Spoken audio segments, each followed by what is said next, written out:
Hi Adcon, here is Alex Gluchowski from Meta Labs, and I'm here to talk about layer 2 scaling, ZK rollup, and our scaling protocol called ZKsync, which implements ZK rollup.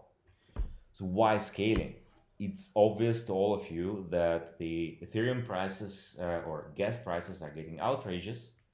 Cost like $3 to send a $1 ERC20 token transfer. More complicated transactions are even more expensive, and the reason for this is pretty clear. Price is determined by supply and demand.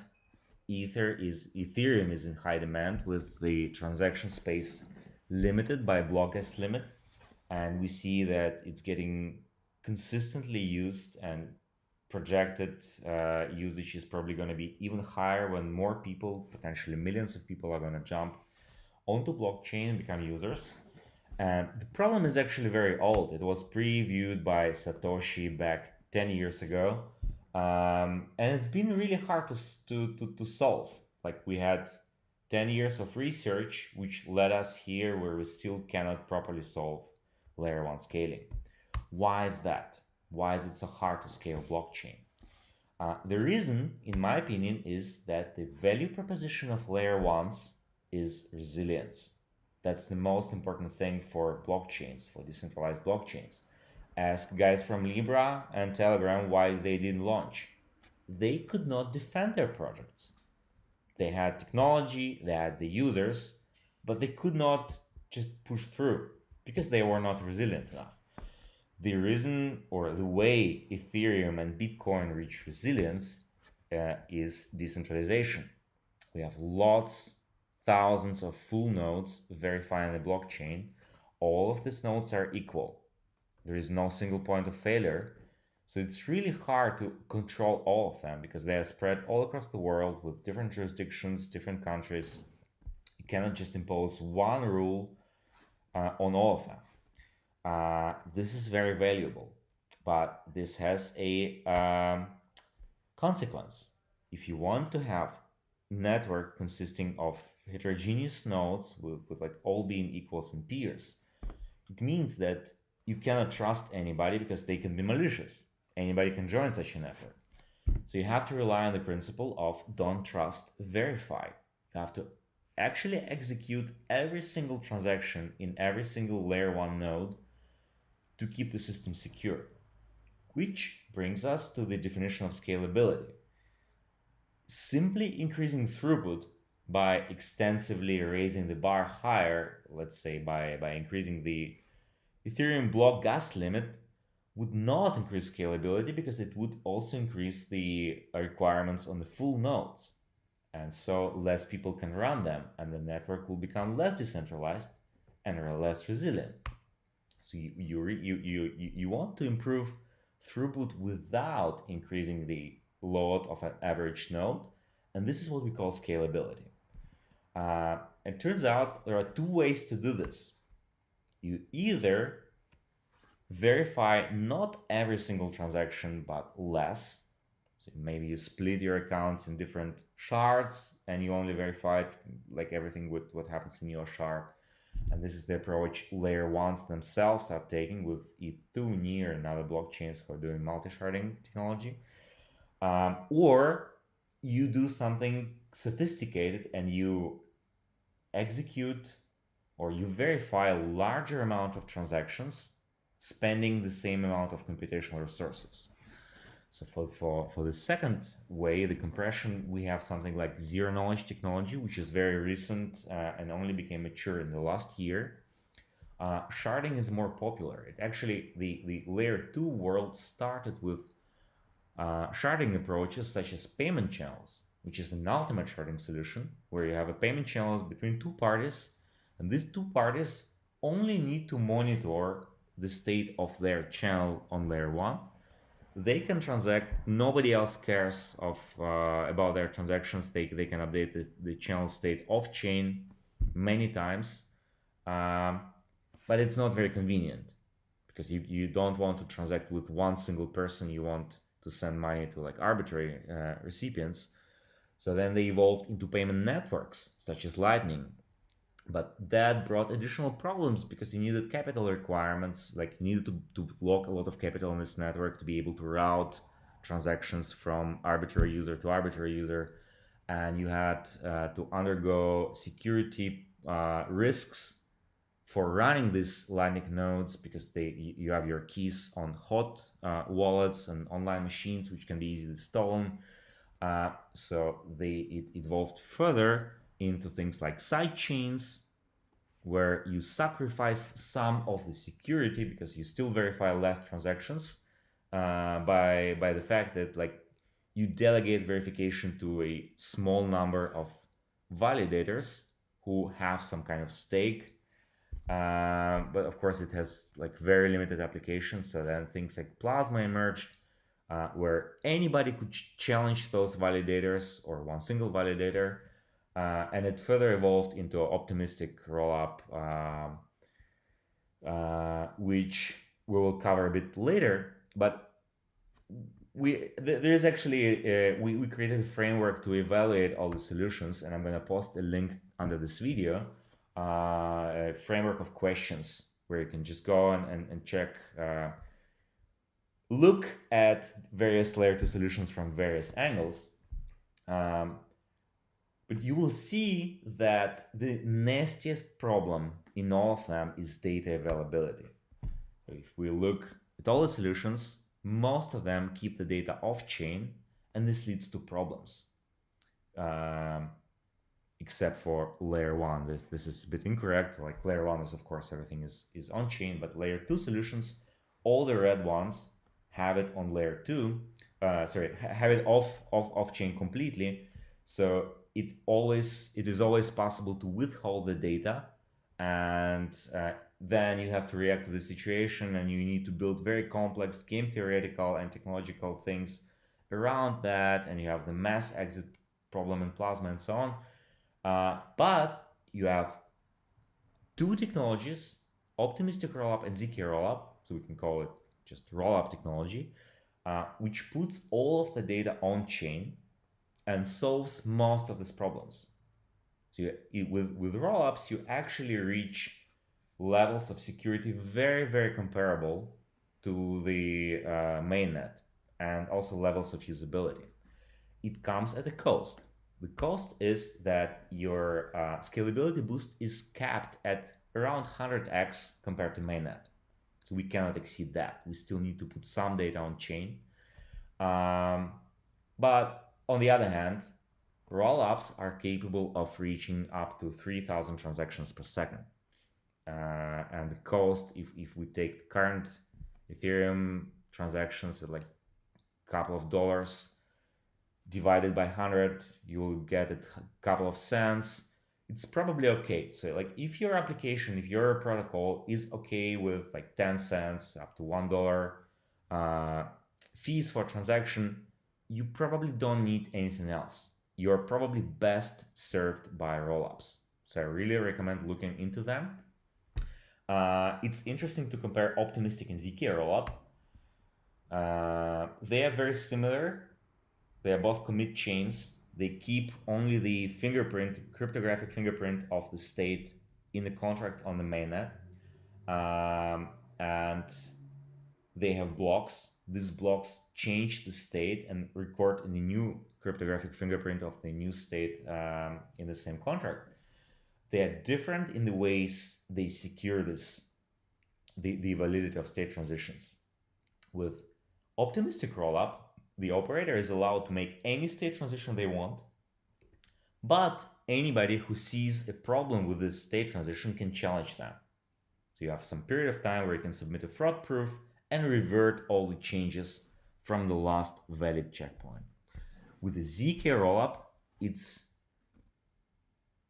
the opposite. The validator is required to submit a validity proof in advance. So first you produce a validity proof, and only then are you allowed to make a state transition. And as you can see on this comparison, it creates a number of advantages for a ZK rollup. For example, security of ZK rollup does not depend on any validator or actually on anyone doing any work. It is completely passive with optimistic rollups, you have an assumption that at least one party at all times is monitoring what is happening on the rollup and is honest. So one of the parties who monitor the activity must be honest for optimistic rollup to function. And realistically, it must be a validator because only validators are incentivized to actually do some work. If they stop doing this work, then malicious party can steal all the funds in the rollup. Even if they do this work and they spot the fraud, they still need to submit a fraud-proof transaction.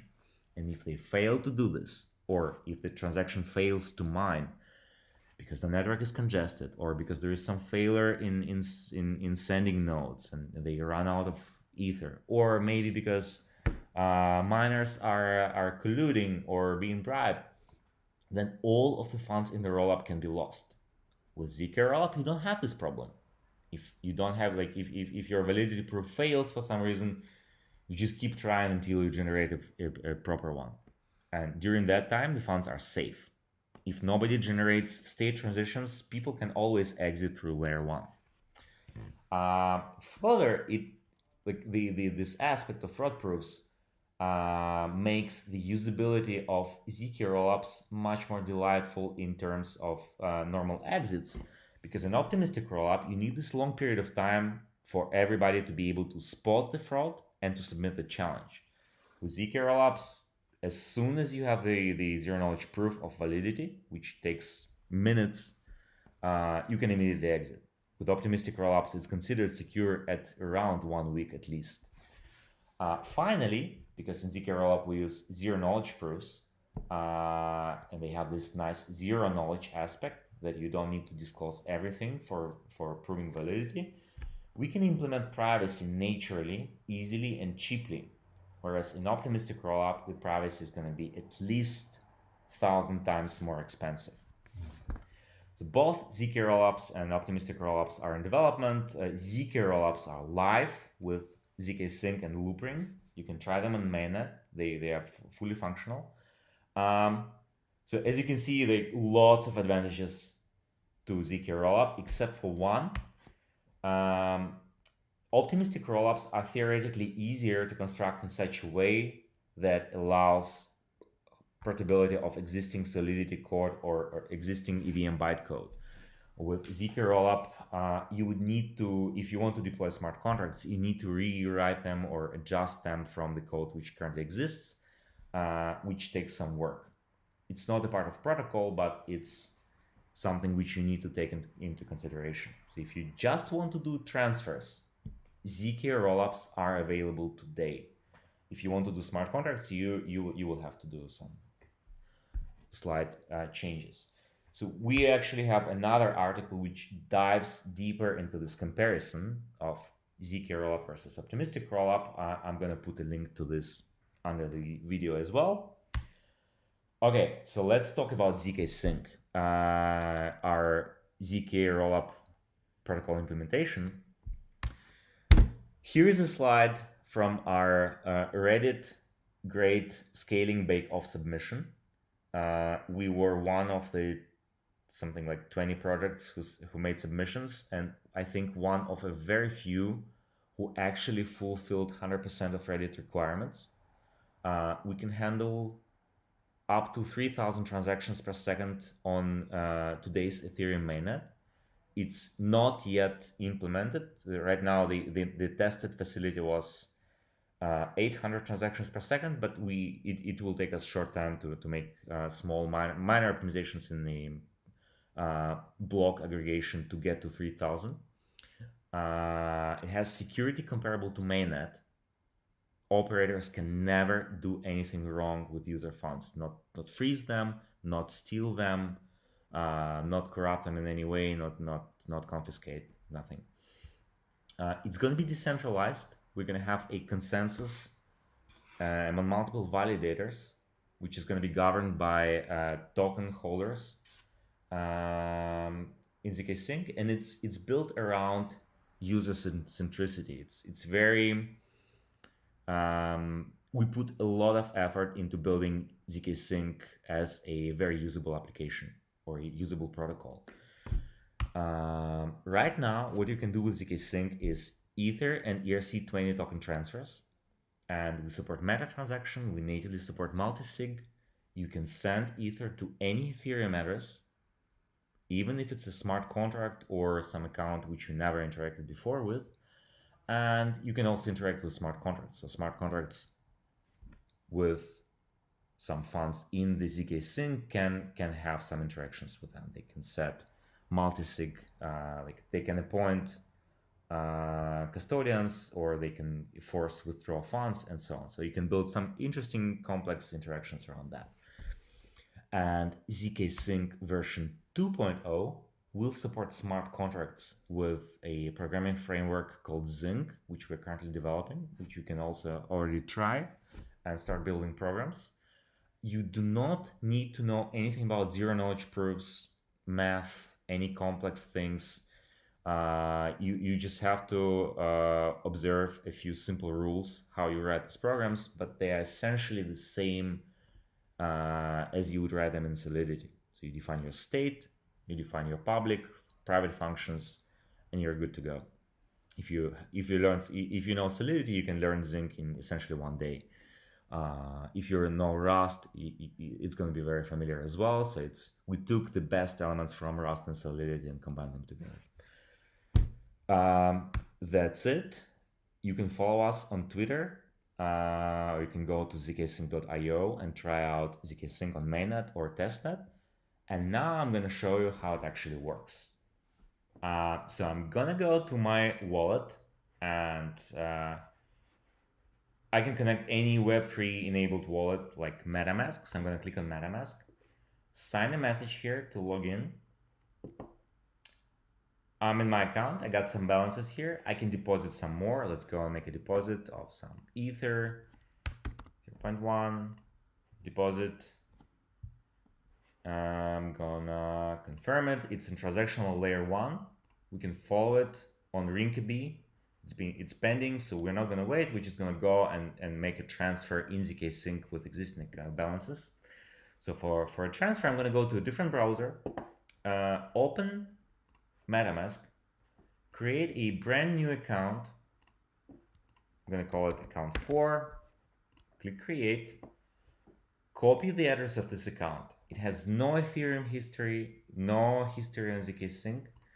I'm going to go back to Brave and make a transfer of, let's say, 100 USDT to this new address, click transfer, sign a message, it's sent. Now I'm going back to Chrome, and now I'm connecting with MetaMask. So it will ask me to sign a message. It's a wrong account. Sorry, I need to switch. I need to click connect here. And now I'm on the right account. I'm just signing the message. It's open, and I already got my 100 USDT. So I can go see from whom I got it and send some money back. I need to unlock the account.